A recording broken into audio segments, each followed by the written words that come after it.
विद्यार्थियों, ये जिस विषय पर हम चर्चा करने जा रहे हैं उसका शीर्षक है भाषा के प्रकार्य, प्रोक्ति और प्रारूप। भाषा के प्रकार्यों के संबंध में मैं आपको बताऊं कि ये आपके ब्लूमफील्ड ने 6 प्रकार उनके प्रकार्य बताए हैं और रोमन याकोबसन ने भी इसी की पुष्टि की है। प्रकार्य का मतलब है भूमिका, भाषा क्या क्या कार्य करती है, यह है इसका मतलब। तो सबसे पहले अभिव्यक्तिपरक प्रकार्य, अर्थात जब कोई व्यक्ति अपनी बात को दूसरे तक पहुंचाने का प्रयत्न करता है तो यह भाषा का प्रकार्य अभिव्यक्तिपरक कहलाएगा। जैसे मैं कहूँ, ओह आज दिल्ली में कितना कोहरा है, मैं अपनी बात को आप तक पहुंचाना चाहता हूं, तो मैंने इस तरह कहा। फिर मैंने कहा कल रात मुझे नींद नहीं आई, मैं बिल्कुल अपनी व्यक्तिगत प्रतिक्रिया आप तक पहुंचा रहा हूं। तो इस प्रकार जो प्रकार्य है भाषा का, इसे अभिव्यक्तिपरक कहते हैं। दूसरे प्रकार का जो रोमन याकोबसन ने गिनाया है, दूसरा प्रकार्य भाषा का है प्रभावपरक। इसमें अभिव्यक्ति के केंद्र में श्रोता होता है। ध्यान दीजिए, जो अभिव्यक्तिपरक था उसमें वक्ता था, और ये जो है प्रभावपरक, इसके केंद्र में श्रोता होता है। तो आप केवल बोलते नहीं हैं, आप उसकी प्रतिक्रिया सुनना भी चाहते हैं। इसके अंतर्गत आदेश आ सकता है, परामर्श आ सकता है, निवेदन आ सकता है। जैसे मैं कहूँ पानी लाओ, या चुपचाप रहो, या आपको सड़क के किनारे टहलना चाहिए। तो इस प्रकार निवेदन, आदेश, परामर्श जिसमें आते हैं उसे हम प्रभावपरक प्रकार्य कह सकते हैं। कहना तो नहीं चाहिए, पर मैं कहता हूं कि ये इस तरह के प्रश्न बन सकते हैं। मैं परीक्षक भी रहा हूं, आपसे पूछा जा सकता है निम्नलिखित में से कौन सा भाषा का प्रकार्य नहीं है, या कौन सा भाषा का प्रकार्य है, या भाषा के किस प्रकार्य में वक्ता केंद्र में होता है या किस में श्रोता केंद्र में होता है। तो आप याद रखें। तीसरा प्रकार्य है काव्यात्मक। भाई इस प्रकार्य की कोई सीमा नहीं है। अपने भारतीय काव्यशास्त्र में मम्मट ने व्यंजना की परिभाषा देते हुए कहा है, वक्त्र बोद्धव्य काकूणाम वाच्य वाक्यार्थ सन्निधे प्रस्ताव देश कालादेह वैशिष्ट्यात् यो अर्थस्य अन्य अर्थधि हेतु व्यापारो व्यक्ति रेवसा।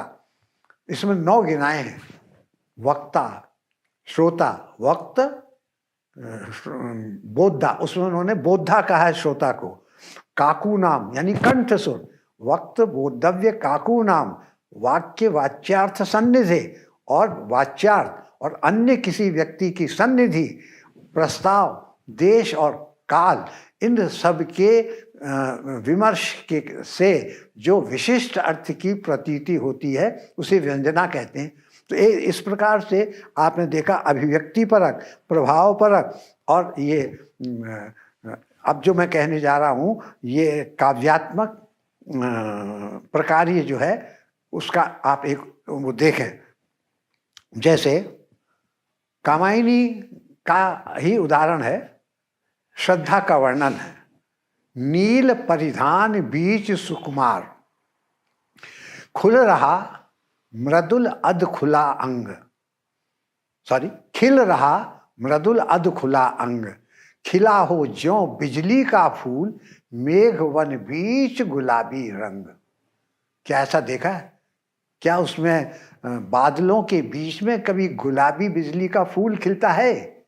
पर कवि कह रहा है ये काव्यात्मक है, श्रद्धा का वर्णन किया गया है। कैसी है श्रद्धा? गुलाबी, उसका शरीर की त्वचा का रंग एकदम गुलाबी। और फिर फूल कहा, जिसका तात्पर्य फूल जैसी कोमल है उसकी त्वचा।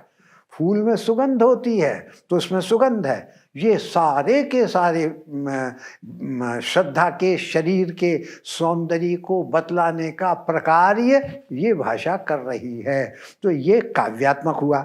चौथा है संदर्भ परक, यानी आप पुराने संदर्भ को बतला करके उसके अर्थ को प्रकट करेगी। जैसे हम कहें, तब हनुमान जी ने सीता जी से कहा, अब ये संदर्भ जो रामायण का है ये बतला करके जब आप कहेंगे तो ये संदर्भ परक प्रकार ये कहलाएगा। पांचवें प्रकार का है आधिभौतिक। आधिभौतिक अर्थात इससे अलग हटकर, जैसे आप किसी बात की परिभाषा दे रहे हैं तो उस परिभाषा में जो शब्द आए हैं आपको उन शब्दों को पहले जानना पड़ेगा, तब जाकर आप पूरी बात का अर्थ समझेंगे। तो इसको हमने कहा अधिभाषिक। और छठा है संबंध परक प्रकार्य, जहाँ पर ये संबंध की सरणी मौजूद दिखाई पड़ती है। वहाँ पर जैसे स्टेशन पर आप खड़े हैं और अपने मित्र से कह रहे हैं आज गाड़ी बहुत लेट है, या फिर आप कहते हैं बहुत गर्मी है, तो इसका प्रत्युत्तर आप उससे चाहते हैं और आप उसके साथ आपका संबंध जुड़ता है। इस प्रकार से जब भाषा का उपयोग किया जाता है तो हम उसे कहते हैं यह संबंध परक प्रकार्य है। ये आजकल मोबाइल पर जो होता है, आप बात करते हैं हेलो, उधर से जवाब आता है हाँ, ये कहते हैं हूँ। तो ये जो इस तरह से बोलचाल की बात होती है यह भी संबंध परक प्रकार्य के अंतर्गत आती है। तो ये जो आपको 6 प्रकार के बताए गए ये भाषा के प्रकार्य हैं। और मैंने आपसे कहा कि यह रोमन याकोब्सन के द्वारा निर्दिष्ट हैं, उन्होंने इसकी चर्चा की है।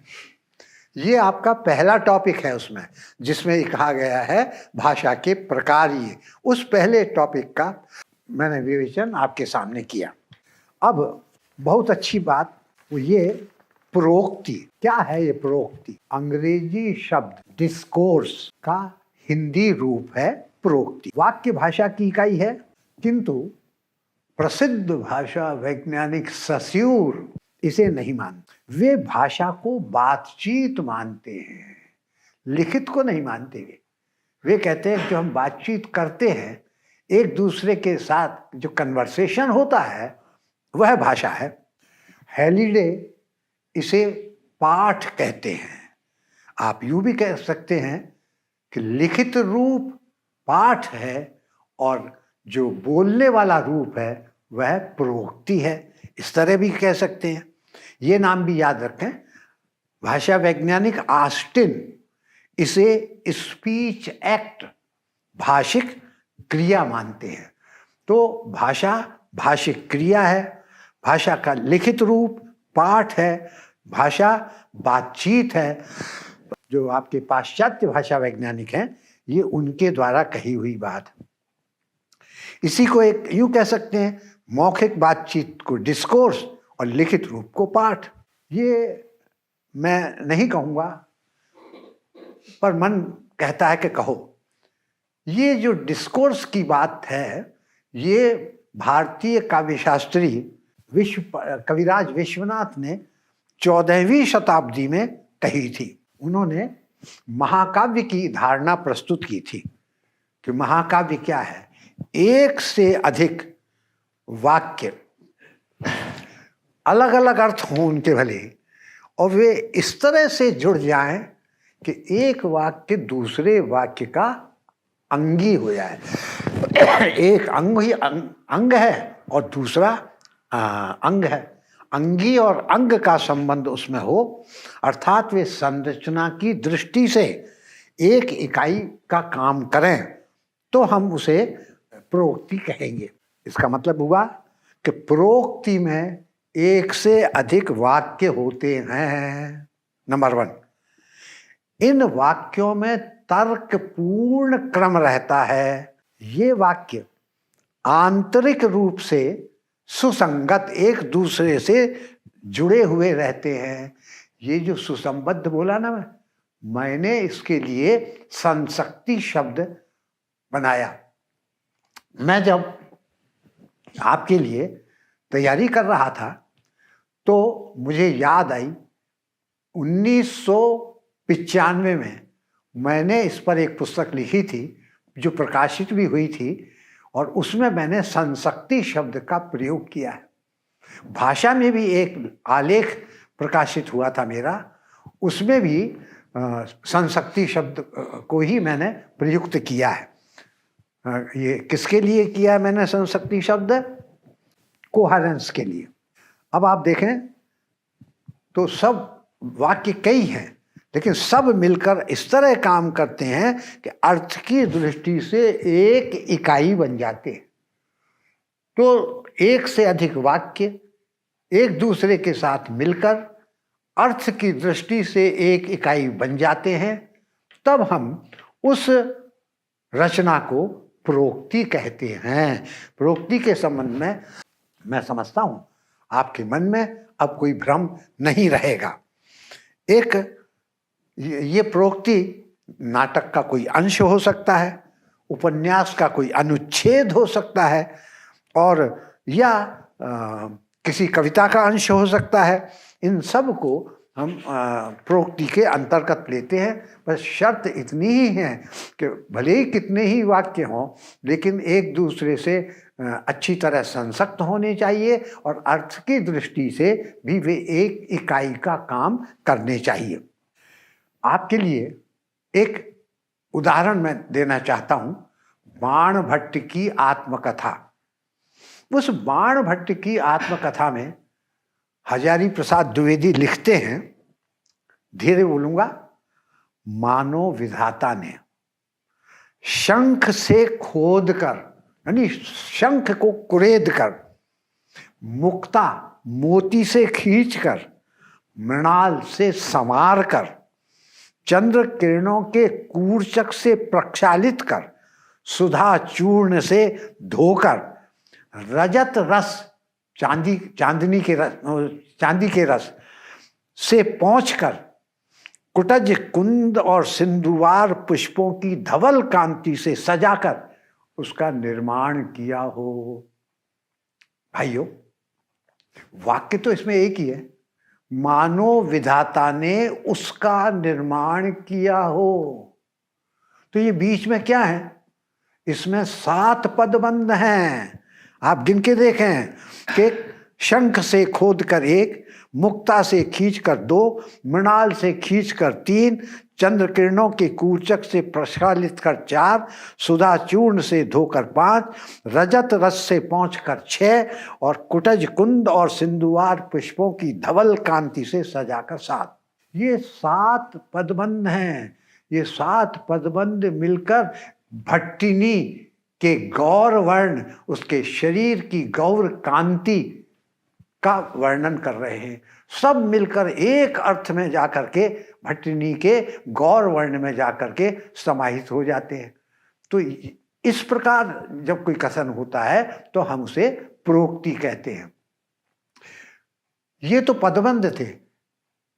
आचार्य हजारी प्रसाद द्विवेदी ने ऐसे भी रची है प्रोक्तियां जिनमें पूरा का पूरा एक वाक्य आता है।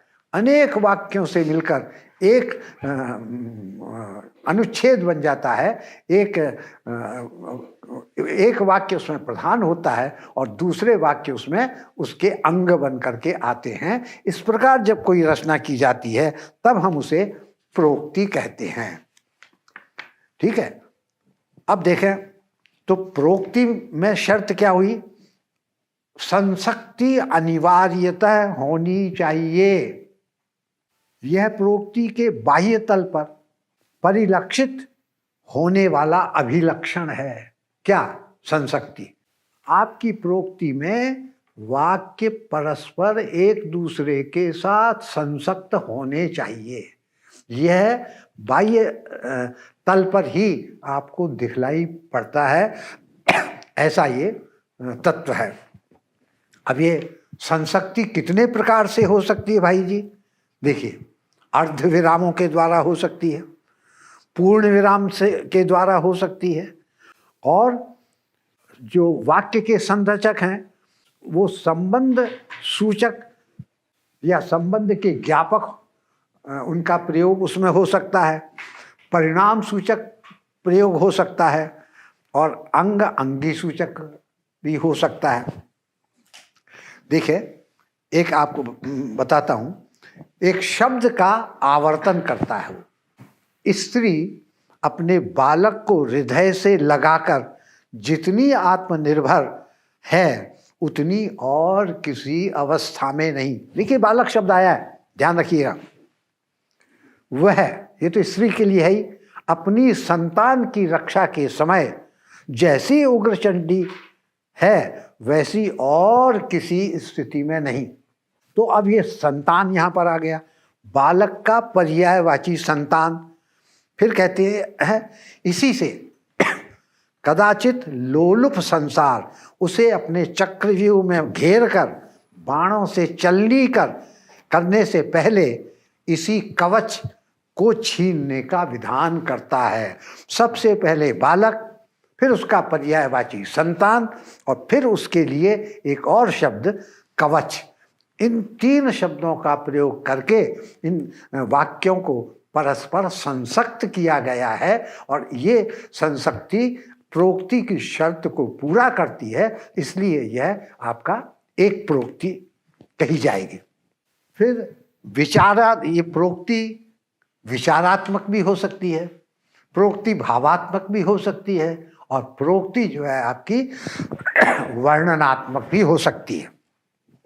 ध्यान दीजिए, विचारात्मक कथ्य को प्रस्तुत करने के लिए रचनाकार केंद्रीय विचार के वाचक शब्द का पूर्ण रूप से या आंशिक रूप से उसको आवर्तित कर सकता है, उसका आवर्तन कर सकता है। इस प्रकार आप ये पहचान सकते हैं कि यह प्रोक्ति विचारात्मक में है। देखें कि उसमें कोई एक शब्द आ रहा है, शब्द को ऐसा का ऐसा आगे उसने उसका आवर्तन किया है या उस शब्द के पर्यायवाची का आवर्तन किया है। अगर ऐसा उसने किया है तो आप कह सकते हैं कि यह प्रोक्ति है। मैंने तो उसमें यह भी प्रतिपादित किया है कि विचारात्मक प्रोक्ति का स्टाइल मार्कर, शैली चिह्नक क्या है? यही है कि आप पढ़ें पहले दूसरे वाक्य में किसी एक शब्द का प्रयोग, फिर आगे चलकर उसी के पर्यायवाची का प्रयोग या उसी का आवर्तन। तो ये अगर उसमें मिलता है तो आप बेखटके कह सकते हैं कि यह विचारात्मक प्रोक्ति है। इसके बाद मैंने आपसे कहा वर्णनात्मक या भावात्मक। देखिए, ये उसका एक उदाहरण मैं आपको और दूं, विचारात्मक का। आपको ऐसा करते समय हिमालय द्विता पार्वती को खो देना पड़ेगा, जो भारतीय नारी का आदर्श है, तपस्या का मूर्तिमान विग्रह है और पातिव्रत की विजय ध्वजा है। कितने सारे विशेषण आपको काम में लिए गए हैं, किसके लिए? द्विता पार्वती के लिए। ये पार्वती के विशेषण हैं, भारतीय नारी का आदर्श, ये सतीत्व की मर्यादा, तपस्या का मूर्तिमान विग्रह, ये उनके विशेषण हैं। तो उन विशेषणों के द्वारा इन सारे प्रयोगों को पार्वती के साथ जोड़ दिया है। इसलिए मैं कहूँगा कि इसमें संसक्ति इन वाक्यों के द्वारा उत्पन्न की गई है।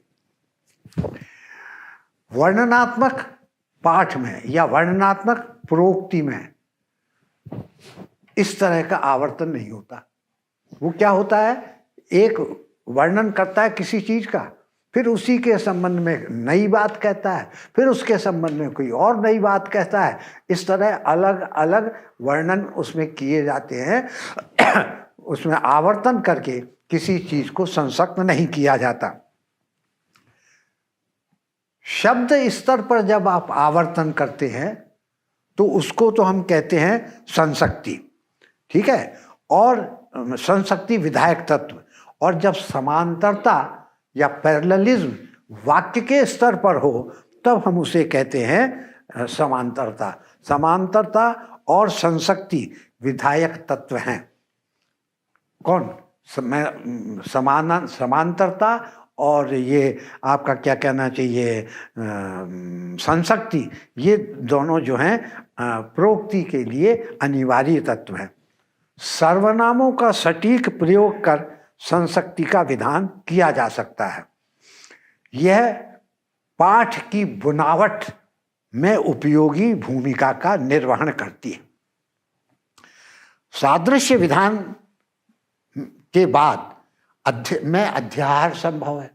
अध्याहार का क्या मतलब कि कोई आपको लगे कि यहाँ पर ये शब्द आना चाहिए या कोई चीज आनी चाहिए और उसका वो नहीं आई है, प्रत्यक्ष रूप से दिखाई नहीं पड़ रही है, लेकिन उसकी प्रतीति आपको होती है।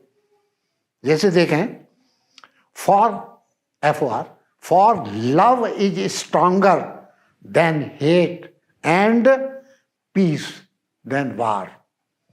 क्या कहा? लव फॉर यानी क्योंकि, for love is stronger than hate and peace than war. आपको कुछ लग रहा है इसमें? मुझे लग रहा है। देखिए, ये इज स्ट्रॉन्गर जो आया है पहले अंश में, ये बाद में भी आना चाहिए। For love is stronger than hate, वाक्य पूरा, and peace is stronger than वार।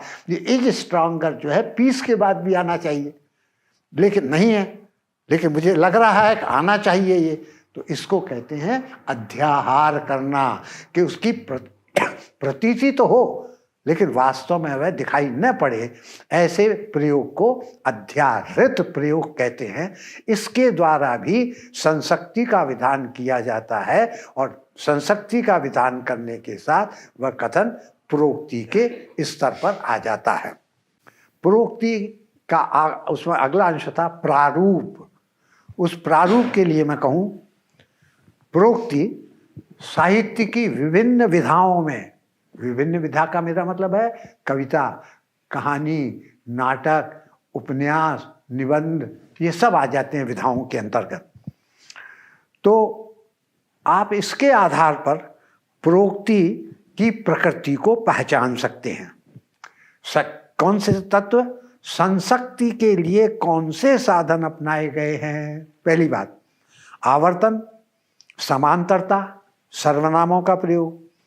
कथन के आधार पर प्रत्यक्ष कथन है डायरेक्ट, या अप्रत्यक्ष कथन है इनडायरेक्ट, इसके आधार पर भी मूल्यांकन कर सकते हैं। प्रोक्ति विवरणात्मक है, जिसे हम वर्णनात्मक कहते हैं, व्याख्यात्मक है, मूल्यांकन परक है, इसके आधार पर भी हम उसका निर्धारण कर सकते हैं। कथन शैली के आधार पर रूढ़िगत, जैसे मेरा विनम्र निवेदन है कि मेरा रिकॉर्डिंग कृपा करके कल कर लीजिएगा। अब मैंने इसमें कृपा करके भी बोल दिया, निवेदन भी बोल दिया, और इस तरह से मैंने ये रूढ़िवाचक शब्दों का नम्रता का अर्थ व्यक्त करने के लिए इन शब्दों का प्रयोग किया है। कुछ प्रयोग बहुत औपचारिक, जब हम आप आ गए, आपने आने की कृपा की, धन्यवाद, इस कुर्सी पर विराजने का कष्ट कीजिए, बहुत बहुत ज़्यादा ये आपका औपचारिक हो गया। और अनौपचारिक भी हो सकता है, अनौपचारिक भी हो सकता है, अरे आ बैठ, कोई औपचारिकता नहीं है, आप ये भी कह सकते हैं। तो प्रोक्ति विचारात्मक हो सकती है, वर्णनात्मक हो सकती है, भावात्मक हो सकती है। इसमें संदेह नहीं कि तीनों के प्रारूपों में वाक्यों में संसक्तता होती है। सारे वाक्य मिलकर एक इकाई बन जाते हैं, किसी एक कथ्य के प्रति समर्पित हो जाते हैं। जैसे बाणभट्ट की कथा में मैंने कहा था ना, वो सारे के सारे प्रयोग भट्टिनी के प्रति समर्पित है, उसके रूप को प्रकट करने के लिए उनका प्रयोग किया गया है। विचारात्मक प्रोक्ति में प्रधान उपवाक्यों के रूपिम में से किसी एक का या तो उस आवर्तन किया जाता है या उसके पर्यायवाची का आवर्तन किया जाता है। विचारात्मक में एक शब्द जिसका आवर्तन किया जाता है आप वो वक्ता ये चाहता है कि श्रोता इसी शब्द के चारों तरफ घूमता रहे। वर्णनात्मक में वो ये नहीं चाहता, वो चाहता है कि जैसे उसका मन चल रहा है उसके साथ साथ श्रोता का मन भी चले। जैसे मैं कहूँ, ओहो बाहर निकलते देखा चारों तरफ कोहरा ही कोहरा, पास की चीज़ भी दिखाई नहीं पड़ती, और पेड़ भी ऐसे शांत खड़े हैं कि जैसे हवा चल ही नहीं रही है। तो मैंने ये 3 बातें आपसे कही, ये वर्णनात्मक प्रवृत्ति है। इसके आधार पर आप वर्णनात्मक प्रवृत्ति को पहचान सकते हैं। भावात्मक प्रवृत्ति में कोई भी उपवाक्य, इसके पहले एक उदाहरण इसका और दूं आपको वर्णनात्मक का। दोपहर रात जा चुकी थी, जाड़े की ऋतु, 2 दिन पहले पानी भी बरस चुका था, मैदान में पहाड़ों में से भीगी भीगी हवा की सौंध आ रही थी। तब कोई भी वाक्य इसमें प्रधान नहीं है, अलग अलग अर्थ को लेकर के चल रहे हैं, बस संसक्ति इसमें है, इसलिए ये वर्णनात्मक प्रवृत्ति कहलाएगी। एक भावात्मक का और सुन लीजिए। भावना प्रधान प्रवृत्ति में एक ही संरचना का आवर्तन होता है, एक ही बनावट के वाक्य का आवर्तन होता है। इस प्रक्रिया को मैं संदर्भबद्ध कहना चाहता हूँ। आचार्य द्विवेदी ने आवेग की तीव्रता को, आप जो वक्ता के मन में आवेग उमड़ रहा है उसकी तीव्रता को प्रकट करने के लिए इस भाव प्रधान प्रवृत्ति का प्रयोग किया है, प्रवृत्ति प्रारूप का प्रयोग किया है। देखें आप, नाग ने सोचा, कोमल अंग है, उछलती हुई बड़ी आंखें, सोने का रंग, गर्वीली ठोड़ी और सीधी नाक। देखिए सारे के सारे उसकी भावात्मकता, भावात्मक अनुभूति को प्रकट करते हैं। तो भाषा विज्ञान आपके पद और वाक्य इन सब का करता है।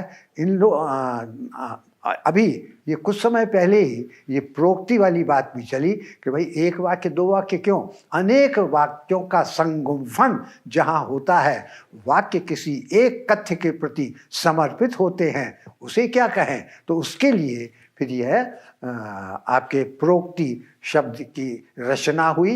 अंग्रेजी में आप इसको डिस्कोर्स कहते हैं और हिंदी में आप इसको पाठ कहते हैं, प्रोक्ति कहते हैं। और ये अंतर भी जान लें कि जो मौखिक वार्ता है उसे आप कहेंगे प्रोक्ति और उसके लिखित रूप को पाठ। धन्यवाद।